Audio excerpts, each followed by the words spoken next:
আর যেটা বানাবো সেটা মহারাষ্ট্র আর গুজরাটের খুব পপুলার একটা স্ন্যাক্স আইটেম, যার নাম হলো ভাক্কার ওয়াড়ি।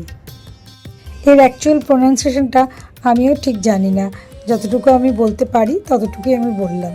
হ্যালো বন্ধুরা, আমি কাকলি, #মুম্বাই থেকে। এটা বানাবার জন্যে একটা ময়দার ডো বানিয়ে নেব। এখানে আমি 2 কাপ মতন ময়দা নিচ্ছি, আর তার সাথে বড় 2 চামচের বেসন নেব। অল্প নুন দেব, আর 1 চামচ জোয়ান একটু হাতে ক্রাশ করে দিয়ে দেবো। আর ময়ানের জন্য 4-5 চামচ মতো তেল দেব। এবার ময়ানটা খুব ভালো করে ময়দার সঙ্গে মিশিয়ে নেব, আর হাত দিয়ে মুঠো হয়ে যাচ্ছে কিনা একটু দেখে নেব। এবার অল্প অল্প জল দিয়ে ময়দাটা ভালো করে মেখে নেব। ময়দাটা একটু শক্ত শক্ত মাখতে হবে, যাতে খুব একটা নরম না হয়ে যায়। এবার ওপর থেকে একটু সাদা তেল লাগিয়ে একটা ঢাকনা দিয়ে ঢেকে 10-15 মিনিট রেস্টে রেখে দেবো। এবার ভাক্কার ওয়াড়ি করার জন্য আমি একটা মশলা বানিয়ে নেব। প্রথমে গ্যাসটা জ্বালাবো না, আগে একটা প্যানের মধ্যে আমি পরপর সব মশলাগুলো দিয়ে দেবো। প্রথমে 1 চামচ গোটা জিরে, 2 চামচ গোটা ধনে, 2 চামচ গোটা মৌরি, আর 2 চামচ সাদা তিল, আর 2টো শুকনো লঙ্কা আমি এখানে ভেঙে দিয়েছি। আর আমি এখানে ছোটো ছোটো 2 টুকরো শুকনো আদা দিয়েছি। তোমাদের কাছে যদি শুকনো আদার গুঁড়ো থাকে তাহলে সেটাই পাউডারটা দেবে। একটা এলাচ, একটা লবঙ্গ, আর 1 টুকরো দারচিনি দিয়ে দেবো। এবার গ্যাসটা জ্বালিয়ে খুব হালকা করে একটু নেড়ে চেড়ে হালকা ভেজে নেবো, যাতে মশলাটা একদম পুড়ে না যায়। এবার গ্যাসটা বন্ধ করে দেবো। আর এর মধ্যে শুকনো নারকেল কুড়িয়ে সেটা অ্যাড করার কথা, কিন্তু আমার কাছে শুকনো নারকেল নেই বলে আমি পরে নারকেলটা ভেজে দেব। গ্যাসটা বন্ধ করা অবস্থাতেই ওর মধ্যে খানিকটা হিং দেব, স্বাদ মতো নুন দেব, অল্প হলুদ দেব, আর একটু কাশ্মীরি লাল লঙ্কার গুঁড়ো দেব, আর 2 চামচ চিনি মিশিয়ে দেবো। তোমাদের বলেছিলাম যে মশলাটা রোস্ট করার সময় এর মধ্যে শুকনো নারকেল কোড়া দিতে হয়, কিন্তু আমার কাছে ছিল না বলে আমি এমনি নারকেলই স্লাইস করে কেটে একটু তেলে ভেজে নিচ্ছি, সেটাই এখন আমি মিশিয়ে দিচ্ছি। তোমরা চাইলে 1 চামচ আমচুর পাউডারও এর মধ্যে অ্যাড করতে পারো। এবার মশলাটা ঠান্ডা হয়ে গেলে একটা মিক্সিং জারে দিয়ে একটু পালস মোডে 1-2 বার ঘুরিয়ে পাউডার বানিয়ে নেবো, যেন ফাইন পাউডার না একটু দারদারা থাকে।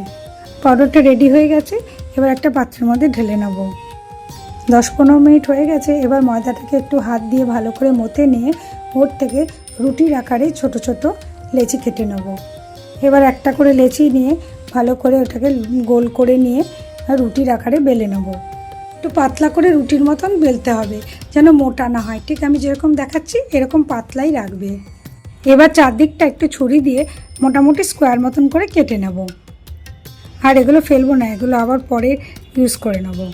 এবার এই রুটিটার ওপরে 2 চামচ ওই তেঁতুল আর গুড় দিয়ে যে মিষ্টি চাটনিটা হয় ওটা ভালো করে চারিদিকে স্প্রেড করে দেবো। এটা আমার ঘরে তৈরি। তোমরা এই তেঁতুলের পাল্প আর গুড় দিয়ে মিষ্টি চাটনিটা রেডিমেডও কিনতে পাওয়া যায়, সেটাও তোমরা ইউজ করতে পারো। এবার ওই বানিয়ে রাখা মশলাটা 3-4 চামচ যতটা লাগবে উপর থেকে ভালো করে দিয়ে কভার করে দেবো। মশলাটা একটু হাত দিয়ে চেপে চেপে দেবে, কিংবা একটু বেলন দিয়ে ওপর থেকে একবার একটু ঘুরিয়ে দিলে মশলাটা ভালো করে বসে যাবে। এবার নিচ থেকে একটু সরু করে আস্তে আস্তে রোল করে নেবো। একটু টাইট রোল করবো, যেন ভেতরে গ্যাপ না থাকে। আর লাস্টে গিয়ে এন্ডটা হাত দিয়ে চেপে চেপে চেপে মিলিয়ে দেবো। কোনো জল দেওয়ার দরকার নেই, এমনি হাত দিয়ে চেপে চেপে দিলেই মিলে যাবে। এবার রোলটাকে একটা ছুরি দিয়ে হাতের 1 করের মতন মোটা গ্যাপ দিয়ে দিয়ে পরপর পরপর কেটে যাব। এই দেখো, দেখছো রোলগুলো কীরকম ভেতরটা দেখতে লাগছে, একদম স্পাইরালের মতন। আমি তোমাদের আরেকটা বানিয়ে দেখাচ্ছি। ওই একটা রুটির গোলা নিয়ে খুব পাতলা করে রুটির মতন বেলে নিয়ে ওপর থেকে ওই তেঁতুলের মিষ্টি চাটনিটা ভালো করে লাগিয়ে দিয়ে তারপর মশলাটা ভালো করে লাগিয়ে চেপে চেপে এইভাবে রোল করে দেবে। ঠিক আমি যেভাবে দেখাচ্ছি তোমাদের এইভাবেই তোমরা করবে, একদম পারফেক্ট হবে। এবার রোলটা করে নিয়ে ছুরি দিয়ে 1 কর মতন গ্যাপ গ্যাপ রেখে পরপর পরপর করে কেটে গেলেই তৈরি হয়ে যাবে আমাদের ভাক্কার ওয়াড়ি। এইভাবে আমি সবগুলো বানিয়ে নিয়েছি। আর দেখো দেখতে কি সুন্দর লাগছে, তাই না?